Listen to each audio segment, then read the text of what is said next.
Welcome back. This is Redline News Network. My name's Jett Lykings. And I'm Vic Morano. Welcome to your home for supercar community news. We have a busy week, so let's get right into it. Let's pin it.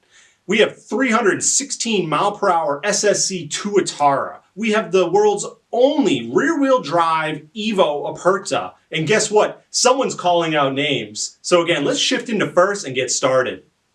We know we're not the first ones to report out on this, but in case you missed it, the SSC Tuatara broke the world's fastest production car speed record this month in October. Completed Saturday, October 10th on a remote highway consisting of a 7-mile straight in Nevada.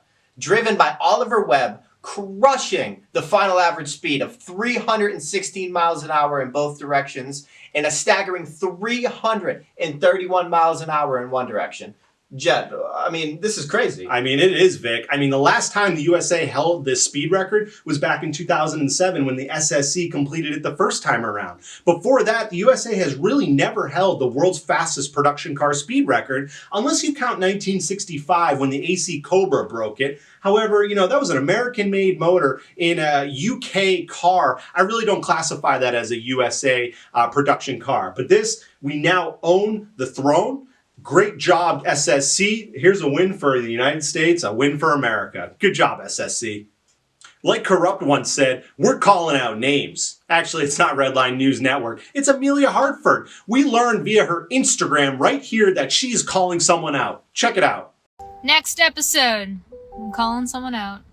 Calling another YouTuber out, actually. They may or may not have a twin-turbo C8, but it is on.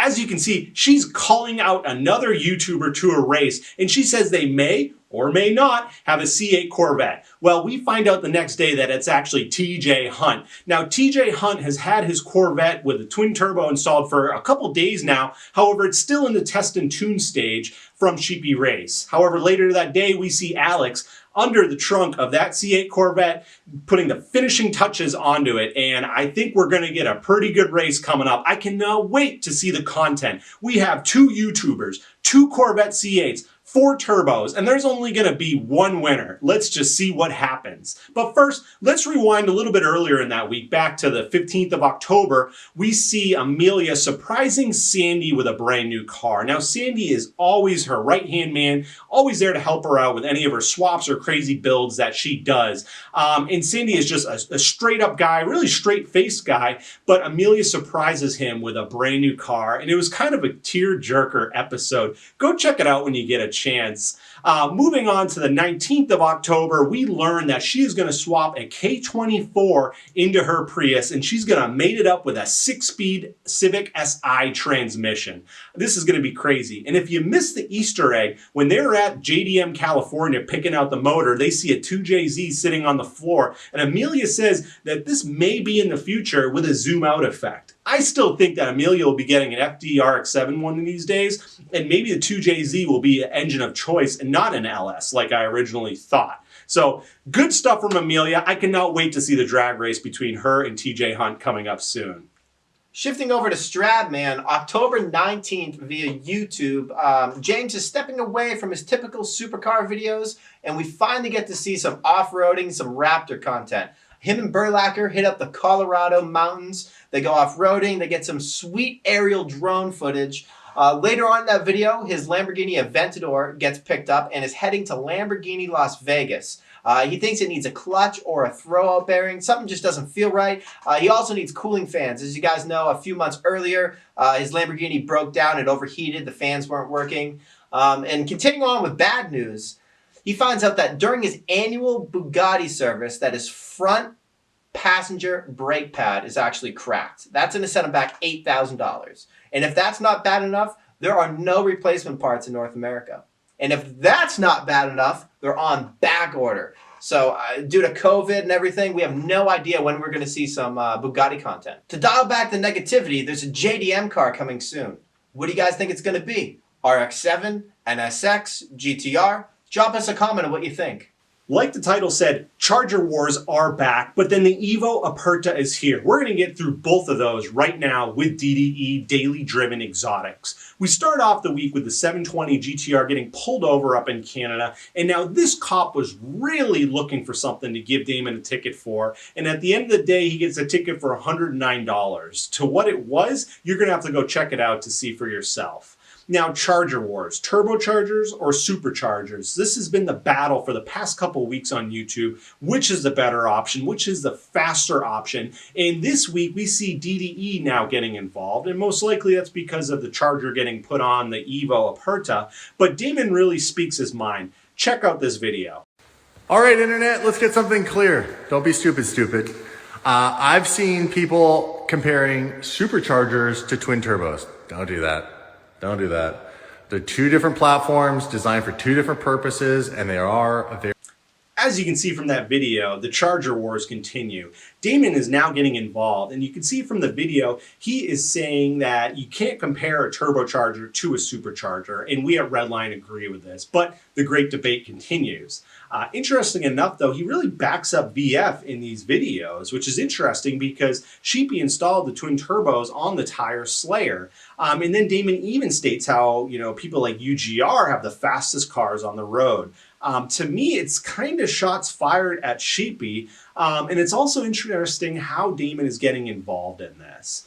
But that leads us into the next video, the wildest wide body, and it's kind of cool because DDE is really leaving it up to the fans this time around with the 488 body modifications. Damon is looking for your information. He's looking for what you want on the 488. Please head over to the DDE channel, watch the video, and let him know what you want to see on the 488. And this leads us up to the world's first Lamborghini EVO Aperta rear-wheel drive. Check this thing out. I mean, they eliminated the A-pillars. They eliminated the windshield. This thing is a one-of-a-kind. This thing has like no miles on it, and they did all this work to it. I'm just interested to see what's next. Also, how are they going to keep this thing clean? You really can't just take a hose to it and wash it off. I mean, you got to be super careful with this. We all know how DDE gets down. This thing is just going to be interesting to see in the next couple months, but way to go, DDE.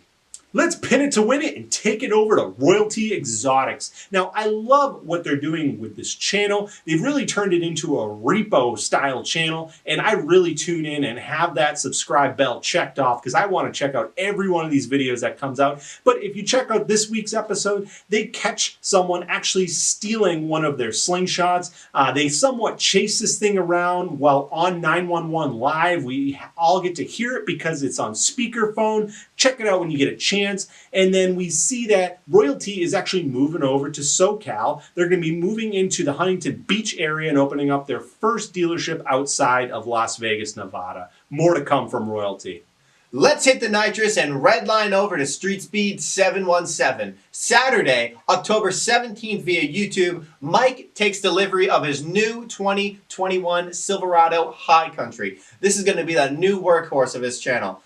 He then says his final goodbyes to his Lamborghini giveaway as he trailers it down to the Whitmore dealership for the winner to pick up. He then mentions at the end of the video that he is getting a Ram RTX. Right when he gets it, he's going to be taking it off-roading to the swamp, to the river, and he's going to jump it. So stay tuned for some crazy off-road action. Wednesday, October 21st, Mike mentions that he will be getting the Hummer EV. If you guys haven't checked out that release video, the thing is just crazy. Over 1,000 horsepower, over 11,000 foot-pounds of torque. Thing is nuts. He then races Ghost ZR1's C6 ZR1. It's cammed on E85 and has nitrous. They did a second gear and a third gear, and unfortunately, Street Speed ended up losing both of them. Because he lost, he started thinking about maybe I need a bigger supercharger, so expect some power upgrades for that thing soon. To cap off his video, he leaves a little Easter egg that there is a new car coming to his channel. He says, quote, the viewers will be blown away, so we're just going to have to wait and see. Tavares was a little quiet this week via YouTube. However, on Instagram, we see on the 16th, he posted a picture of the eclipse that was in Fast and the Furious 1. And we see a little troll action, which we hate to see, but there was actually a troll going in on Craig Liberman, which is just awful to see. But moving on later on in the week, on the 19th, we see a sneak preview of Car Trek 3 being filmed, and it looks like it'll be coming out during Christmas. Now, I know what I'll be watching during the holidays. Speaking of Craig Liberman, he did post on Instagram this week that he is looking for replica car builders. If you have built a car that looks like one of your favorite Fast and the Furious movie cars, reach out to Craig via Instagram. Another great week from VinWiki, how valets make $100,000 plus per year, the best car for the Gold Rush Rally, the VinWiki Car Flipping Challenge is live. This consists of 10 drivers, 10 different charities, and the proceeds of the flip go towards the charity of each challenger's choice. Hey, if you can't play, you can still register and play what it'll go for. Fun stuff. Go check out VinWiki, and then we finish out with narco cops that don't understand SEMA, and then how to tell if a crazy car deal is a scam. Shmi 150 a little light compared to his typical workload. 3 videos this week. The AMG GTR Roadster has arrived. We get a test drive in the Lexus LFA, and we finish off with a tuned Tesla Model 3. 4 videos from Donut this week. 11 athletes with surprising cars. What killed all of Canada's car brands? Paint that costs $2,000 per gallon, and is an oil cooler worth it? 2 car reviews from Doug DeMuro this week. A $100,000 2021 Cadillac Escalade and a 600 horsepower 2020 BMW XM5. Vic, action-packed content this week. You got that right. From breaking records to calling people out. We hope you enjoyed it with us. Like, comment, subscribe. And until next time, keep it at Redline.